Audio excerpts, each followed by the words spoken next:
नमस्कार, मैं हूं प्रिया। आज है 25 अगस्त। खबरों की तरफ बढ़ने से पहले हमारे सभी व्यूअर्स के लिए अहम सूचना।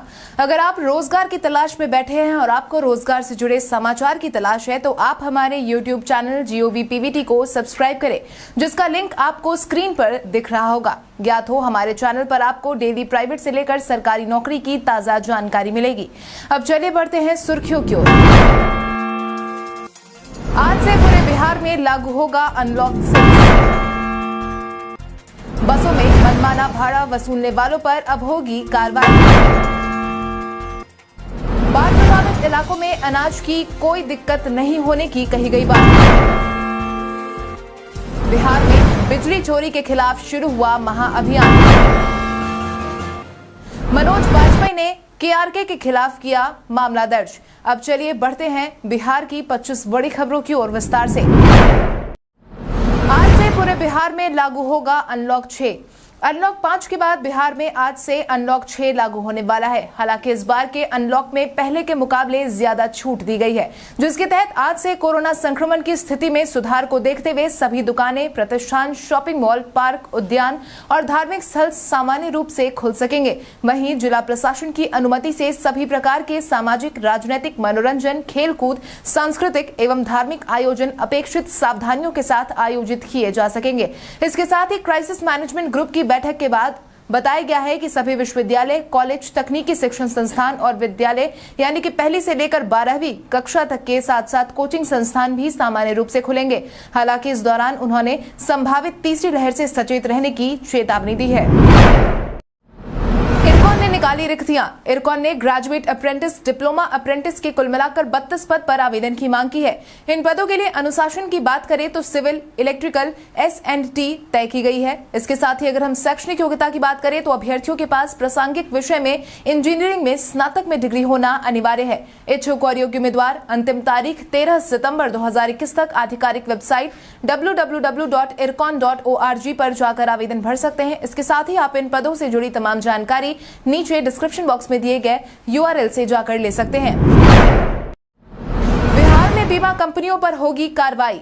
बीमा कंपनियों की लेट लतीफी के कारण आम नागरिकों को बीमा क्लेम करने में काफी परेशानियों का सामना करना पड़ता है। हालांकि अब सरकार ने बिहार की ऐसी बीमा कंपनियों के खिलाफ कार्रवाई करने की बात कही है, जिसके तहत अब बीमा क्लेम भुगतान में बीमा कंपनियों की तरफ से अनावश्यक विलंब किए जाने पर संबंधित जीवन बीमा कंपनियों पर कार्रवाई की जाएगी। इस बाबत पटना के प्रमंडलीय आयुक्त संजय कुमार अग्रवाल ने सभी बीमा कंपनियों को समय पर बीमा क्लेम का भुगतान करने का निर्देश दिया है। इसके साथ ही अगर आपको भी कोई परेशानी आ रही है तो आप बीमा क्लेम से संबंधित शिकायत के लिए ऑफिस ऑफ द ओम्बड्समैन, प्रथम तल्ला, कल्पना आर्केड बिल्डिंग, बाजार समिति रोड, बहादुरपुर, पटना 800006 को लिखित और ईमेल bimalockpal@CIOINS.co.in पर शिकायत कर सकते हैं। राजधानी के किराए पर अब कर सकेंगे तेजस से यात्रा। यात्रीगण कृपया ध्यान दें, अगर आप भी तेजस ट्रेन से सफर करना चाहते हैं तो आपके लिए ये खबर कुछ खास है। 1 सितंबर से ट्रेन संख्या 02309 02310 राजेंद्र नगर टर्मिनल नई दिल्ली राजधानी एक्सप्रेस स्पेशल ट्रेन तेजस रेक के साथ चलेगी, यानी कि राजधानी में लगने वाले किराए में ही यात्रियों को तेजस ट्रेन जैसी सुविधा मिलेगी। भारतीय रेलवे की तरफ से मिली जानकारी के अनुसार राजधानी में तेजस रेक लगने से आने वाले दिनों में ट्रैक के अपग्रेड होने पर इसकी गति 160 किलोमीटर प्रति घंटा होगी। इससे नई दिल्ली जाने में कम समय लगने की संभावना है। इसको लेकर पंडित दीनदयाल उपाध्याय जंक्शन से नई दिल्ली के बीच ट्रैक अपग्रेड का काम भी शुरू हो चुका है। आज बिहारी पहचान में हम बात करेंगे गिरिजा प्रसाद कोइराला की।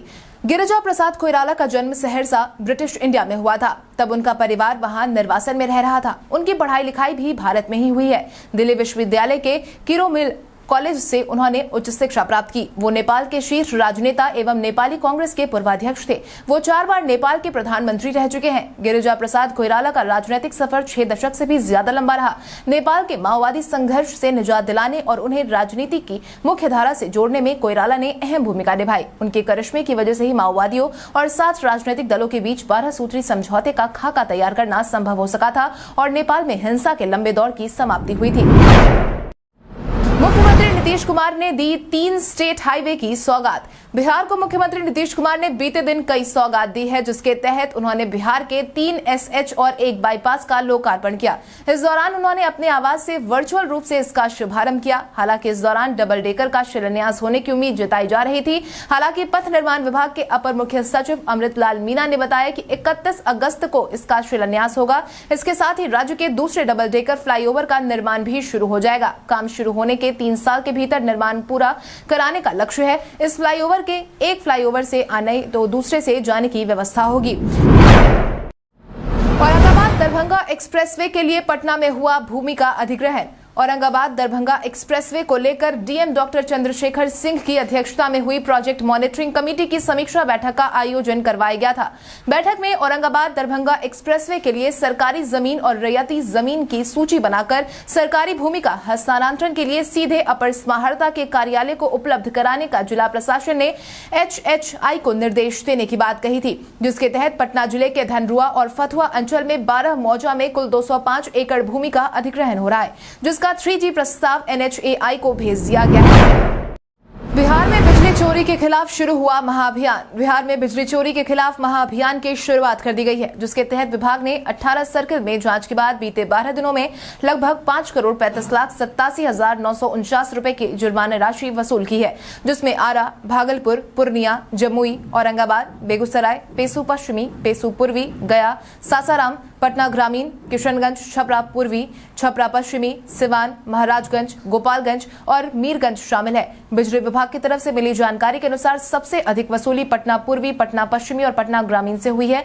तीनों सर्किल से करीब 21,304 उपभोक्ताओं के यहां जांच की गई। इसमें करीब 1,094 मामले चोरी के पकड़े गए हैं। एक साल बाद पटना में अब मिलेगा अंतरिक्ष में होने का एहसास।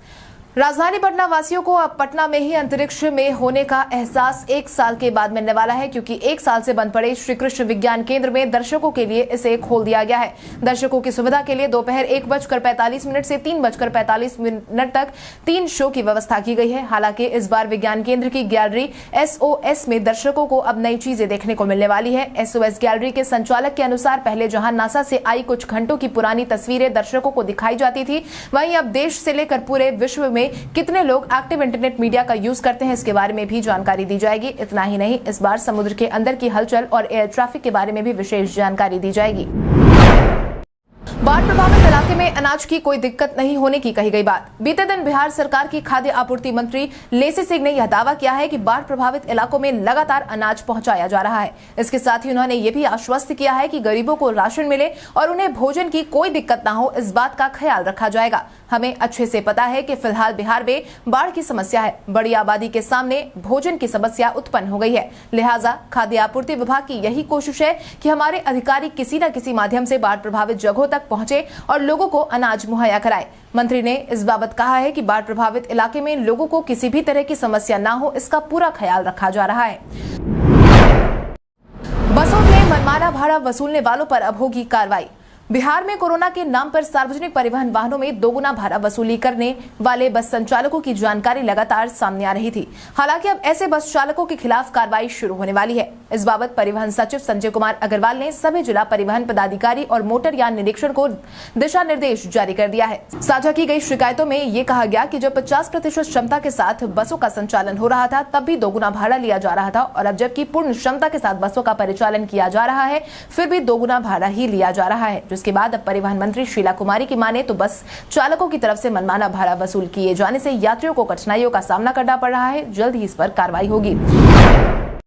पिछले 1 दशक में बिहार में दर्ज हुए 1 लाख से अधिक SC/ST केस। पुलिस मुख्यालय में कमजोर वर्ग के मामलों को लेकर समीक्षा करने वाले वरीय अधिकारी ने बीते दिन राज्य में बीते 10.5 वर्षों के दौरान SC/ST एक्ट के तहत दर्ज किए गए केस का खुलासा किया है, जिसके तहत उन्होंने बताया कि राज्य में बीते 10.5 साल के दौरान SC/ST एक्ट के तहत 1,04,430 मामले दर्ज किए गए हैं। CID कमजोर वर्ग के आंकड़ों के अनुसार साल 2011 से लेकर जून 2021 तक राज्य के विभिन्न थानों में SC/ST एक्ट के तहत दर्ज मामलों में 11.28% मामले ऐसे पाए गए हैं जो पुलिस जांच के बाद ही बंद पड़े हैं, जबकि 47.74% मामलों में पुलिस ने चार्जशीट फाइल की है। बिहार के अधिकतर इलाकों में बारिश को लेकर जारी हुआ अलर्ट। बिहार के विभिन्न जिलों में इन दिनों बारिश का असर देखने को मिल रहा है। मौसम वैज्ञानिकों की माने तो मानसून की ट्रफ लाइन जैसे जैसे हिमालय के तलहटी वाले क्षेत्र में विस्थापित हो रही है, वैसे वैसे बिहार में मानसून की सक्रियता बढ़ती जा रही है। यही कारण है कि बिहार में आज भी बारिश को लेकर अलर्ट जारी किया गया है। मौसम विभाग की तरफ से मिली आधिकारिक जानकारी के अनुसार उत्तर पश्चिमी बिहार के जिले मसलन पश्चिमी एवं पूर्वी चंपारण, सिवान, सारण और गोपालगंज, उत्तर मध्य बिहार के जिले जैसे सीतामढ़ी, मधुबनी, मुजफ्फरपुर, दरभंगा, वैशाली, शिवहर और समस्तीपुर, उत्तर पूर्व बिहार के जिले सुपौल, अररिया, किशनगंज, मधेपुरा, सहरसा, पूर्णिया और कटिहार में भारी से भारी बारिश का पूर्वानुमान जारी किया गया है। पटना हाईकोर्ट में डॉक्टरों और कर्मचारियों के रिक्त पदों को भरने के लिए हुई सुनवाई।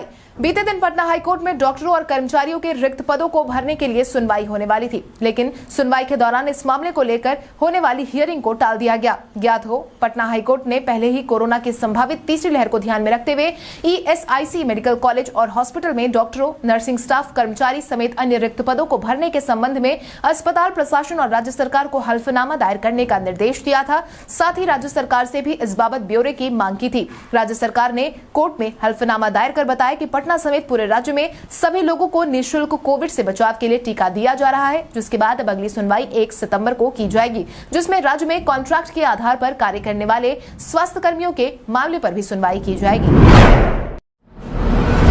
मनोज बाजपेयी ने केआरके के खिलाफ किया मामला दर्ज। बिहार से निकले अभिनेता इन दिनों अपने फैमिली मैन 2 सीरीज के लिए चर्चा के पात्र बने हुए हैं। इस सीरीज के लिए उन्हें देश में तो काफी सराहना मिली ही, साथ ही हाल ही में अंतर्राष्ट्रीय स्तर पर भी उन्हें सम्मानित किया गया था। वहीं उनकी इस सीरीज को लेकर केआरके ने आपत्तिजनक टिप्पणी की थी, जो कि अब उन पर ही भारी पड़ने वाली है, क्योंकि फिल्मों और फिल्म सितारों के बारे में उल जुलूल टिप्पणियां करने के लिए कुख्यात कमाल आर खान के खिलाफ मनोज बाजपेयी ने मानहानि का केस दर्ज कराया है, जिसके तहत मनोज बाजपेयी ने इंदौर के न्यायिक मजिस्ट्रेट के सामने केआरके के खिलाफ आईपीसी की धारा 500 मानहानि के खिलाफ दंड के तहत शिकायत दर्ज कराई है, जिस पर अब सुनवाई 4 सितंबर को होगी। की संभावित तीसरी लहर को लेकर बच्चों के लिए 10% बेड सुरक्षित। बिहार सरकार के स्वास्थ्य मंत्री मंगल पांडे ने हाल ही में कोरोना की संभावित तीसरी लहर को लेकर अपना बयान जारी किया है, जिसके तहत राज्य के 35 जिले और 8 मेडिकल कॉलेज में संचालित विशेष नवजात देखभाल इकाई यानी कि SNCU में 10% बेड कोरोना संक्रमित बच्चों की देखभाल के लिए सुरक्षित किए जाने की बात कही है। इसके साथ ही उन्होंने साफ कहा है कि राज्य के 11 जिले सहित सभी मेडिकल कॉलेज सह अस्पतालों में निर्मित पीकू वर भी नवजातों को आपातकालीन चिकित्सीय इलाज मुहैया करवाने में सक्षम है। इतना ही नहीं, अब कोरोना की संभावित तीसरी लहर को देखते हुए सामुदायिक स्तर पर कोरोना के बेहतर प्रबंधन के लिए ASHA facilitator, ANM, RBSK team, BHM एवं BCM को राष्ट्रीय स्वास्थ्य प्रणाली संसाधन केंद्र नई दिल्ली द्वारा प्रशिक्षित किया जा रहा है। उदयकांत मिश्र बने आपदा प्रबंधन प्राधिकरण के उपाध्यक्ष। उदयकांत मिश्र को आपदा प्रबंधन प्राधिकरण का उपाध्यक्ष बना दिया गया है। आपकी जानकारी के लिए आपको बता दें कि बिहार राज्य आपदा प्रबंधन प्राधिकरण के उपाध्यक्ष के पद पर व्यास जी का कार्यकाल सितंबर 2021 में खत्म होने वाला है और सरकार ने भी उनके कार्यकाल में कोई विस्तार नहीं दिया, जिसके तहत ही अब आपदा प्रबंधन विभाग के पत्र में कहा गया है कि बिहार राज्य आपदा प्रबंधन प्राधिकरण के सदस्य डॉक्टर उदयकांत मिश्र को 12 सितंबर के प्रभाव से अगले 5 साल या अगले आदेश तक आपदा प्रबंधन प्राधिकरण के उपाध्यक्ष के रूप में नियुक्त कर दिया गया है। आपकी जानकारी के लिए आपको बता दें कि डॉक्टर मिश्र की सेवा शर्त और वेतन आपदा प्रबंधन नियमावली 2008 के अधीन होने वाली है। बालू माफिया और बालू खनन पर नकेल कसने के लिए 1 अक्टूबर से होगी नई व्यवस्था। बिहार सरकार ने राज्य में इस बार बालू खनन शुरू करने के साथ ही अवैध खनन, अवैध बिक्री और ढुलाई पर नियंत्रण के लिए नई व्यवस्था लागू करने का फैसला पहले ही सुना दिया है। इसको लेकर तैयारी अभी से ही हालांकि शुरू कर दी गई है। सरकार की तरफ से साझा की गई ताजा जानकारी के अनुसार 1 अक्टूबर से नदी घाटों में से फिर से खनन का काम शुरू होने वाला है। इसके तहत नदी घाटों की ड्रोन से मॉनिटरिंग, चालान की जांच सहित हाईटेक व्यवस्था से निगरानी की जाएगी। इसके अलावा मुख्यालय स्तर से निगरानी की व्यवस्था की जाएगी। इतना ही नहीं, संवेदनशील नदी घाटों की पहचान कर वहां पर अतिरिक्त फोर्स बल के माध्यम से जांच सुनिश्चित की जाएगी। इसके अलावा बालू घाटों की निगरानी ड्रोन कैमरे के माध्यम से तो होगी ही, ताकि सरकार की राजस्व में हानि न पहुंच सके। जदयू ने MLA गोपाल मंडल को जारी किया show cause. Deputy CM Tarkishore Prasad पर व्यवसायियों से पैसे वसूलने का आरोप लगाने के मामले में जदयू विधायक गोपाल मंडल की मुश्किलें बढ़ने वाली है, जिसके तहत जदयू के गोपालपुर से अपने विधायक गोपाल मंडल को शो कॉज जदयू ने जारी कर दिया है। आपकी जानकारी के लिए आपको बता दें कि हाल ही में भाजपा ने जदयू नेतृत्व से विधायक गोपाल मंडल पर कार्रवाई की मांग की थी। उसके बाद अब प्रदेश अध्यक्ष उमेश कुशवाहा ने कहा है कि गोपाल मंडल से जवाब मांगा गया है, जवाब आने के बाद पार्टी जैसा उचित समझेगी आगे की कार्रवाई करेगी। इसके साथ ही उन्होंने ये भी साफ कर दिया है कि गोपाल मंडल ने जिस तरह का बयान दिया है वो कहीं से भी ठीक नहीं है। उन्हें अगर बात कहनी ही थी तो पार्टी फोरम पर अपनी बात रखनी चाहिए थी।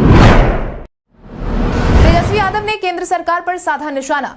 केंद्र सरकार ने हाल ही में नेशनल मॉनेटाइजेशन पाइपलाइन योजना की शुरुआत की है। इसको लेकर अब बिहार में भी बवाल शुरू हो गया है, क्योंकि इस मुद्दे को लेकर विपक्ष ने बोलना शुरू कर दिया है। इसी कड़ी में राजद ने भी इस योजना को लेकर अपना बयान जारी किया है, जिसके तहत नेता प्रतिपक्ष तेजस्वी यादव ने ट्वीट कर केंद्र सरकार को आड़े हाथों लेते हुए कहा कि भारत एक अत्यंत सामाजिक आर्थिक असमानता वाला देश है। अगर निजी क्षेत्र, जिसका एकमात्र उद्देश्य आधिकारिक लाभ कमाना होता है, उनके हाथों में ही सब कुछ बेच दिया जाएगा तो कमजोर वर्गों के हितों की रक्षा कौन करेगा? शिक्षा, स्वास्थ्य, परिवहन, नौकरी सब कुछ कमजोर वर्गों की पहुंच से बाहर हो जाएगा। केंद्र में बैठे नीम हकीमों ने अच्छी खासी दौड़ रही अर्थव्यवस्था को इतना बीमार कर दिया है कि अब इसका रेंगना भी दुभर हो गया है। अब इसे जिंदा रखने के लिए इसी के अंग काट काट कर देश की संपत्ति से झोला छाप निजी हाथों में बेच रहे हैं। आंगन बेचकर किस तरह घर चलाना कौन सी काबिलियत है साहब। यादव को मिली अस्पताल से छुट्टी। बीते दिन राजद सुप्रीमो लालू प्रसाद यादव को अस्पताल में भर्ती करवाया गया था। हालांकि मीडिया में पहले ऐसी खबरें आई कि उनकी तबीयत खराब हो गई है, लेकिन बाद में उनके रूटीन चेकअप की बात कही गई। हालांकि राहत की बात यह है कि उनकी हालत ठीक है, जिसके बाद उन्हें अस्पताल से डिस्चार्ज कर दिया गया है, जिसके बाद ही वो अपनी बेटी मीसा भारती के घर पहुंच गए। आपकी जानकारी के लिए आपको बता दें, लालू प्रसाद यादव कई बीमारियों से जूझ रहे हैं। दिल की बीमारी के साथ ही डायबिटीज, ब्लड प्रेशर, किडनी की बीमारी, प्रोस्टेट बढ़ना, यूरिक एसिड और ब्रेन से जुड़ी बीमारियों से वो ग्रस्त है।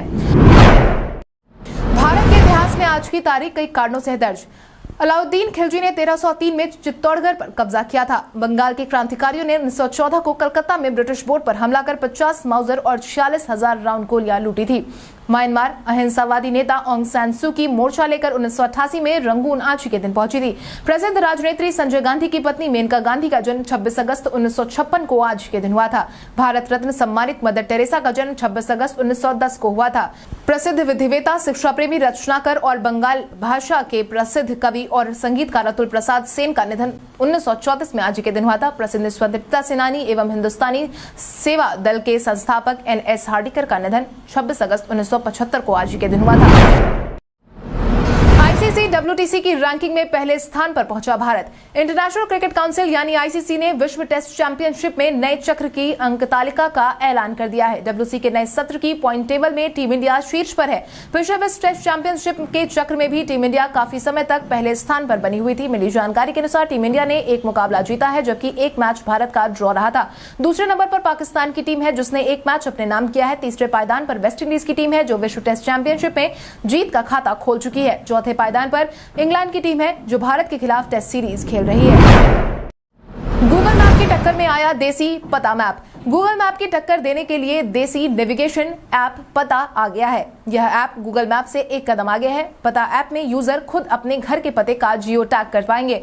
इससे रास्ता भटकने या फिर पूछने की समस्या खत्म हो जाएगी। शहरों को छोड़ दे तो देश भर में मकान नंबर मौजूद नहीं है। ऐसे में ई-कॉमर्स कंपनियां नजदीकी लोकेशन या पिन कोड की मदद से सामान डिलीवरी करती है, लेकिन पता ऐप से घर के सटीक लोकेशन तक पहुंचने में मदद मिलेगी। इसमें लोग अपना पता खुद बता सकते हैं। पता ऐप के 3 महीने में 40 लाख यूजर बेस और अगले 6 महीने में 1 से 2 करोड़ यूजर बेस हो जाएंगे। अब आइए जानते हैं सराफा बाजार और पेट्रोल डीजल के क्या थे भाव। अगर हम सराफा बाजार की बात करें तो सोने का भाव 24 अगस्त को 22 कैरेट के लिए प्रति 10 ग्राम 45,630 रुपए था। वहीं 24 कैरेट के लिए प्रति 10 ग्राम 49,500 रुपए था। इसके साथ ही अगर हम चांदी की बात करें तो चांदी का भाव प्रति किलो 63,400 रुपए था। इसके साथ ही राजधानी पटना में पेट्रोल की कीमत 104.87 रुपए प्रति लीटर और डीजल 95.51 रुपए प्रति लीटर था। कल हमारे द्वारा पूछे गए सवाल का जवाब आप में से बहुत सारे यूजर ने हमें कमेंट करके दिया था, उसके लिए आपका बहुत बहुत धन्यवाद। आप में से जिन यूजर का कमेंट हमें अच्छा लगा है उनके नाम है कौशल कुमार, मृत्युंजय कुमार, विकास कुमार सिंह, राजीव कुमार, गौतम कुमार, लाल बाबू कुमार, रानी गुप्ता, अंशु सिंह, नंदलाल कुमार, नागेंद्र कुमार, दिलीप कुमार, रोशन राज, ओमकार सिंह, रोहित कुमार, प्रदीप चौधरी, फनी वीडियोस, अनारुल हक, राम नारायण कुमार, आदित्य शाह, संदीप सुमन, इसके अलावा हमारी टीम को और भी लोगों के जवाब अच्छे लगे हैं, मगर समय के अभाव के कारण हम उनका नाम नहीं ले पाए। लेकिन आप हमारे सवालों का जवाब देते रहे, हम कल आपका नाम लेने की पूरी कोशिश करेंगे। तो चलिए बढ़ते हैं आज के सवाल की ओर। आज का सवाल कुछ इस प्रकार है, आपके अनुसार अनलॉक 6 में मिले मंदिरों और स्कूल संस्थानों को नियमित रूप से खोलने के फैसले से आप संतुष्ट है या नहीं? अपने जवाब हमें कॉमेंट करके जरूर बताएं। इसके साथ ही आज के लिए बस इतना ही। बिहार की बड़ी खबरों से अपडेटेड रहने के लिए हमारे यूट्यूब चैनल को सब्सक्राइब करें और बेल आइकॉन दबाना ना भूलें। धन्यवाद।